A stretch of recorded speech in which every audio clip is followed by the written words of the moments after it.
السلام عليكم ورحمة الله وبركاته. احنا اسود الزمالك ودي اخبار الزمالك. يلا بينا على بداية الاخبار، بس قبل ما نبدأ يلا بينا نصلي على النبي. الزمالك راح من التدريبات ويستأنف تدريباته غدا السبت.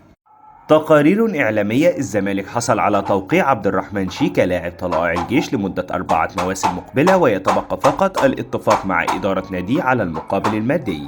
خالد الغندور: مسؤول الزمالك لا يتفاوض مع لاعبين تصنع له الفارق أو عالمي. الأبيض في مفاوضات مع محمد شحاتة لاعب طلائع الجيش، وشدد محمد شحاتة لا يلعب مع فريقه بشكل أساسي، وعندما يشارك كبديل مع الجيش لا يؤدي بصورة ترضي المدير الفني. اللاعب بعيد عن تركيزه منذ بداية الموسم، وتابع الزمالك أيضا في مفاوضات مع محمود صابر ولم يكن يلعب في بيراميدز، وسألت عليه لاعبين ومدربين عنه. صابر يجيد التسديد وشخصية ملتزمة ولكن بطيء في اللعب، فهل سيناسب الزمالك في ظل انتقاله لزد على سبيل الإعارة؟ ولم يقنع المدير الفني، وهو ما جعل مسؤولي زد منفتحين على قطع إعارته. وأضاف: أنا لا أقلل من اللاعبين، ولكن الزمالك يحتاج إلى عناصر تشيله مش هو اللي يشيلهم. صفقات يناير محتاجة اللاعب الذي يصنع الفارق. وأتم الزمالك أيضا لديه رغبة في التعاقد مع ناصر ماهر نجم فيوتشر، كما يبحث عن ضم لاعب إفريقي.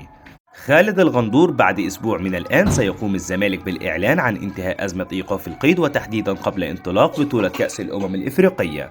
نقلا عن موقع في الجول: محمد عبد الغني توصل لاتفاق على البنود الشخصية للانتقال لصفوف البنك الأهلي، حيث تقترب الصفقة من الإتمام مقابل 6 مليون جنيه. يلتقي منتخب مصر مع تنزانيا يوم الأحد 7 يناير الجاري على استاد القاهرة الدولي في تمام الساعة 6 بتوقيت القاهرة. حصل البنك الأهلي على خدمات أحمد ربيع لاعب خط وسط السكة الحديد خلال فترة الانتقالات الشتوية الجارية، وذلك بعد أن ارتبط اسم اللاعب بالانتقال إلى الزمالك. فجرت تقارير صحفية مفاجئة عن موقف الجنوب إفريقي بيتسو موسيماني من تدريب الزمالك بعد ارتباط اسمه بتدريب القلعة البيضاء، من حيث أشارت أن المدرب الجنوب إفريقي يميل إلى اختيار عرض الكايزر تشيفز الجنوب إفريقي. وقالت التقارير أن موسيماني ما زال يتعامل بهدوء مع العروض التي تنهال عليه لقيادة فريق جديد في يناير الجاري. وأوضح التقرير أن موسيماني تلقى عرضين من الزمالك وبيراميدز من مصر بجانب عرض كايزر تشيفز الجنوب إفريقي. وأوضحت الصحيفة أن موسيماني صاحب 59 عام والذي ما زال يحتفل بحلول السنة الميلادية الجديدة 2024 يفضل البقاء في جنوب إفريقيا والابتعاد عن الضغوطات في مصر في الوقت الحالي. غنام محمد لاعب فريق مودرن فيوتشر: أصبحنا على بعد خطوة واحدة من تخطي دور المجموعات، ونريد أن نصل إلى أبعد نقطة في البطولة، ونريد مواجهة الزمالك في المباراة النهائية.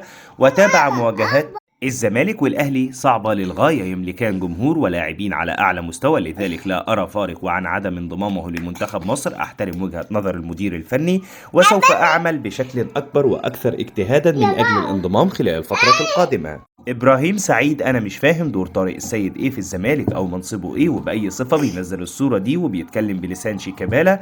وتابع: أنا لو ما كان شيكابالا عمري ما هتكلم مع أحمد فتوح تاني لو حصل إيه، ده شخص عمل لي بلوك وتجاهلني وأنا كابتن الفريق. وواصل: مش عارف كابتن طارق السيد مدير أعمال فتوح مثلا؟ خلاص عرفنا إن اللقطات دي علشان السوشيال ميديا. أنا عارف إنك مكتشفه، لكن يديك الحق إنك تتكلم بلسانه أو تبقى معاه. وأتم: أنا لو ما كان شيكابالا هعمل لهم بلوك ومش هقبل اعتذار. وفي أغنية بتقول: لو جاي في رجوع إنساني، أنا بحبها جدا وتنطبق على المشهد ده.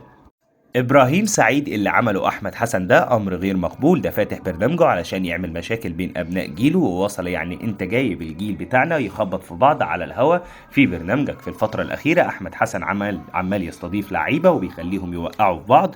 وتابع: أنا هنا هتكلم على نجوم الأهلي السابقين كابتن محمد شوقي وسيد معوض، والموضوع اتكرر مرتين، واللي فهمته إن كان في وعد من محمد بركات وكابتن حازم إمام بمنصب معين لما جم اتحاد الكرة، وده ما حصلش. واكمل: احمد حسن جاب محمد شوقي وقعوا في محمد بركات وحازم امام، ونفس الكلام اتكرر مع سيد معوض.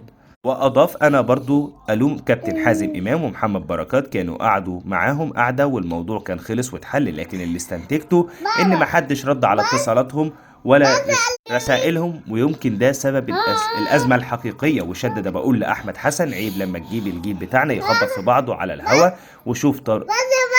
وشوف طرق أسئلة جديدة في برنامجك، حد يعمل برنامجه للمشاكل. وأتم: أنا عمري ما أخبط في زميلي، يمكن أنت الوحيد اللي خبطت فيه لأنك اللي بدأت وما عرفش إيه مشكلتك مع الجيل ده. إحنا كلنا كلنا وشربنا ولعبنا مع بعض ولازم نحترم بعض على الهوا وقدام الشاشة، وأتمنى إنك تلغي الفقرة بتاعتك دي خالص.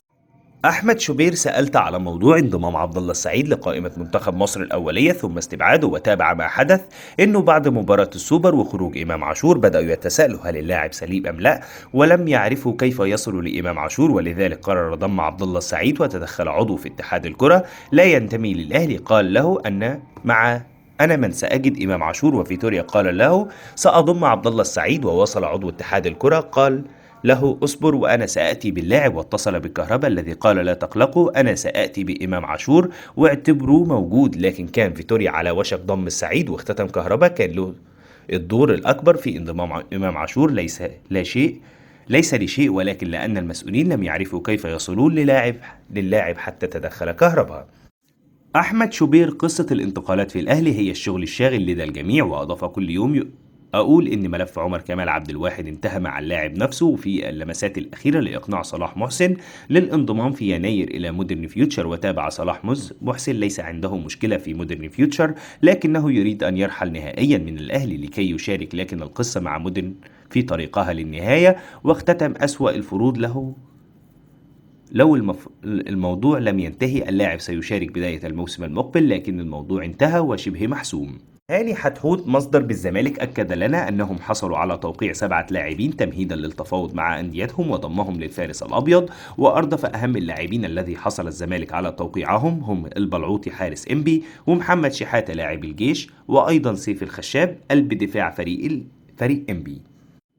بس كده، دي كل الاخبار اللي كانت معانا النهارده. اتمنى الفقره تكون خفيفه على قلبكم. ادعمونا بلايك الفيديو، سبسكرايب للقناه، ومتشكرين جدا على دعمكم. لو عندكم اي ملحوظه سيبوها لنا في التعليقات. سلام.